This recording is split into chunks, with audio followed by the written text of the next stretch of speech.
Hey guys, my name is Jay Furious. Welcome to another video, and today we are reacting to Embarrassing My Crush, Pantless Pajamas. Embarrassing My Crush by Pantless Pajamas. Now, we've all had crushes before.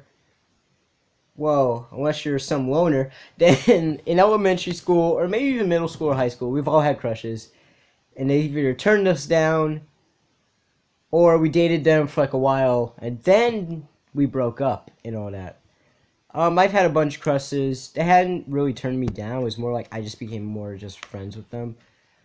But, yeah, so I hope you enjoyed this video. Subscribe, like, and comment to Pantless Pajamas and myself. And, yeah, let's get right into the video. Okay, bedheads, listen up. We got new merch in the store. It's a t-shirt and a mug. Look at them. They're both awesome. They're amazing. I know. Click the link in the description. Crowdmade.com if you want to get yourself some merch and support me. It would be great. Now we're going to go on to this video. By the way, it's completely improv, so get ready for some horrible storytelling. So this story goes back all the way to 11th grade, right? I was in a world history class, of all places, when I met my crush, and we're going to call him Sora. Now, I want to make an entire video about this dude. Like, a whole video series can be made around the relationship between me and Sora over here. But the only thing that I'm going to let you guys know now is that I had a super mega monster crush on this dude. And Valentine's Day was finally creeping around the corner. I like this background. Really She's like eating some cake, has some wine on her. Because as we all know from my worst crush video, in 9th grade, I had to deal with Chad all year long. And unbeknownst to all of you guys, back in 10th grade, I had to deal with a Chad 2.0 of sorts. And the one constant that I found between both of these two guys was that I never had to tell them how I felt because they both figured it out on their own. Whereas Sora never really gave me any indication that he knew. I mean, he probably did. I was so freaking transparent, okay? Like, I'm like freaking plastic wrapper, right? You can see right through me. I love you. Okay, gotta put the brakes on that. Point is, he either knew or he was absolutely oblivious. Either way, it meant that I had options when Valentine's Day came around. I could either A, give him a gift anonymously, let him forever wonder who it is out there that's pining for his heart, or B, I could go up to him, gift in hand, and tell him exactly how I felt. I love you. Pouring my heart out and just letting him know, hey, I really, really like you. Oh, y'all already know I chose A. You thought I chose B? That's cute, guys. I'm a coward, alright? I'm not good at facing my feelings. I'm gonna take that A before I ever take that L. Rejection? No, I'm not doing it. My fragile heart can only take so much. So I had to concoct a little plan on exactly what I was going to get him. I originally thought of doing that thing that some schools do where you can buy a person a rose and send it anonymously. And, wait, you had that at school? We have like just class, paper. And that's one of our mutual friends was a part of that rose project, and I could not stand the idea of her sitting in class with us because she shared history class with us, staring at me knowingly.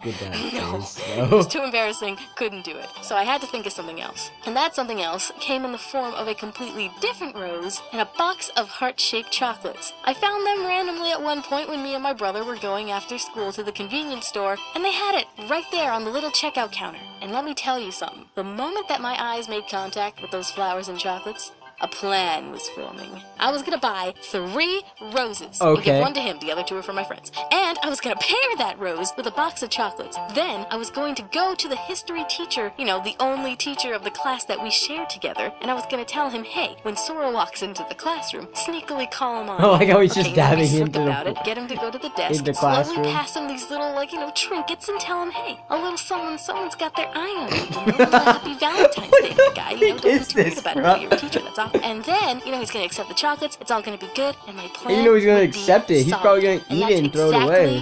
What I did. Not even think.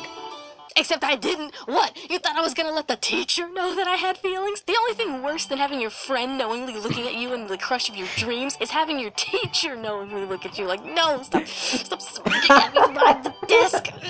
So instead, I got my best friend who was also in that class that sat right behind me to go to the teacher and do it instead. So, Valentine's Day comes around. My mom passes me the rose. I pass the rose to my friend. She passes it to the teacher. Look at us, we're so efficient. Oh my God. So immediately after, we all sit down, okay? We're waiting for Sora, and eventually the man of the hour himself walks in through the door. Now, we sit all the way in the back of the classroom. The reason that I told my friend to tell the teacher that it was imperative for him to just slickly call Sora on over when he entered the class is because if he calls his name from the back of the class, everyone gonna hear it, everyone gonna look at him, and everyone gonna know that he's getting a flower from the teacher. And that's the last thing we want. The last thing we want is a spectacle. I don't want to embarrass him. And yet, the teacher accomplishes the exact opposite of that when he all too suddenly lets Sora sit down and calls his name from across the room. I got a rose for you! Dude doesn't have any idea what's going on. He's walking up to the desk, completely unaware of what's going to happen, and all I can feel is my heart sinking into my stomach as I hear the teacher, talking loudly enough for everyone to hear, start saying things like, "Well, sir, it looks like you've got yourself a little Valentine's there. Oh no, just be sure not to eat these all in front of your classmates, okay?" No, wink, wink. I said stop it! Now then, go back to your seat. Oh god, you sound like some pedophile.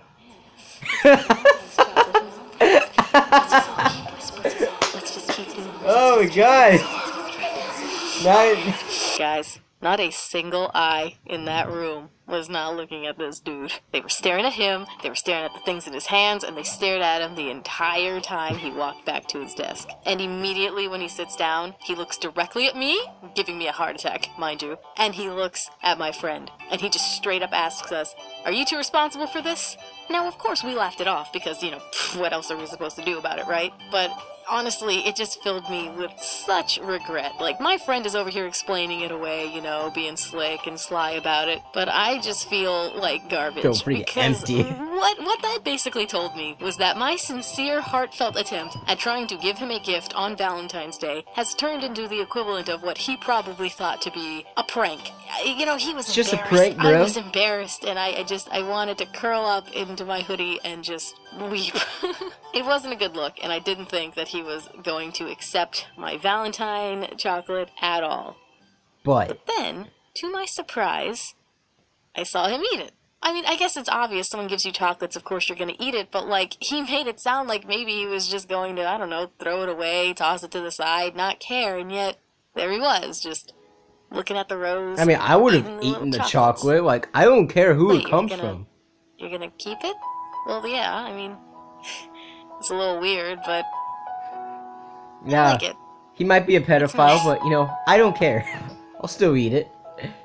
You know, my friend told me a while ago that for a person that tries to be positive, a lot of my videos tend to be negative. They're stories about unfortunate circumstances and people that kind of screwed me over in one way or another. So I think this video was just something that I needed to make. It was such a nice little moment to reminisce on, a pleasant memory of something wholesome where I did something dumb, where a plan went totally awry and didn't go the way that I anticipated, and yet the ending was still nice. Sora wasn't upset, he wasn't embarrassed. In fact, he just sat there the rest of the time being happy with my Valentine in his hand. And I think that is probably the best way to end a video like this. Just two stupid little teenagers being happy on Valentine's Day and having a good time. Thanks for watching the video, you guys. Sorry for the downgrading quality. So, look, I hope you enjoyed this video. Subscribe, like, and comment to Pantsless Pajamas and myself. I have never once embarrassed my crush, nor have I embarrassed anybody, to be honest. So, I think throughout, like, a bunch of these Valentine's Days, like, throughout my school years, I've never really given any Valentine's thing, like, if I did have a crush, I mostly just talked to them, and I would become their friend, but I wouldn't become anything more than that. So I hope you enjoyed this video. I already said all that. Do you have a crush in school right now? If you want to tell me, you can leave it down there. Unless you don't want to show your business. And other than that, yeah, goodbye my fellow reactors. 言葉を消せばいいやって思ってた恐れてただけどあれなんか違うかも